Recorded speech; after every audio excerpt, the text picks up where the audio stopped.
জিলহজ মাসের স্পেশাল ফজিলত হচ্ছে এই, নবী সাল্লাল্লাহু আলাইহি ওয়াসাল্লাম বলেছেন, আল্লাহ পাকের কাছে জিলহজ মাসের প্রথম 10 দিনের নেক আমল, আল্লাহ পাকের কাছে জিলহজ মাসের প্রথম 10 দিনের নেক আমলের অপেক্ষা উত্তম অন্য কোনো আমল নাই।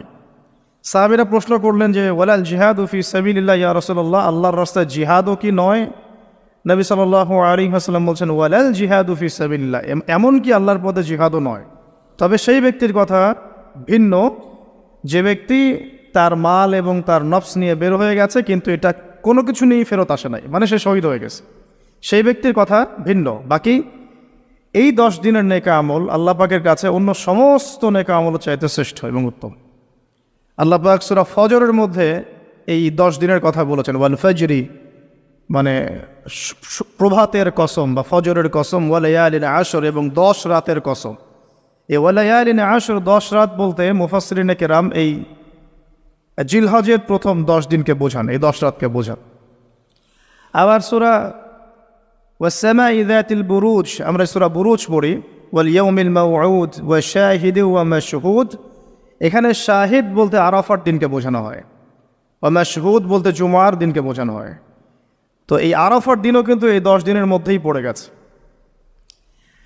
আরেকটা হাদিসে এসেছে যে এই 10 দিনের মধ্যে যে আরাফার দিনটা আছে, এই আরাফার দিন সম্পর্কে নবী সাল্লাল্লাহু আলাইহি ওয়াসাল্লামকে জিজ্ঞাসা করা হচ্ছে, ইয়া রাসূলুল্লাহ এই দিনের ফজিলত কি?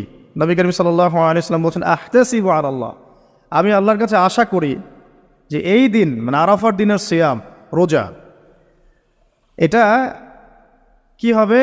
কাফারা মানে মাফের কারণ হবে, গুনাহ মাফের মোচনের কারণ হবে, সানাতাল্লাতি ক্বাবলা ওয়া সানাতাল্লাতি বাদা, মানে বিগত 1 বছরের আগামী 1 বছরের 2 বছরের গুনাহ মাফের কারণ হবে একটা রোজা আরাফার সাওম। মাশাআল্লাহ, সুবহানাল্লাহ। তো এই 10 দিন এর মধ্যেও পড়ে গেছে আবার হজ, এই 10 দিনের মধ্যেই পড়ে গেছে কি? হজ, হজও এর মধ্যে, আবার কোরবানি নাহার এটাও এর মধ্যে। তার মানে এমনি নর্মাল ইবাদত, নর্মাল বলতে আমরা গতানুগতিক যে ইবাদত করি, সালাত, সিয়াম, সাদাকা, হজ, আবার কোরবানি, আবার আরাফার দিন, সব কিছু মিলে এই 10 দিন বা 10 রাত একসাথে। তাহলে এখান থেকে বুঝতে পারছি যে এর গুরুত্ব কতটুকু।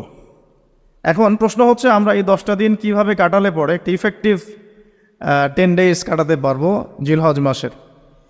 তা আমি কয়েকটা পয়েন্ট আপনাদের সাথে শেয়ার করি, আল্লাহ পাক আমাদের সবাইকে আমল করার তৌফিক দান করুন। প্রথম যে বিষয়টা খেয়াল রাখতে হবে সেটা হলো নিয়াত বিশুদ্ধ করতে হবে। প্রতিটা হাদিস গ্রন্থের একটা মৌলিক হাদিস হলো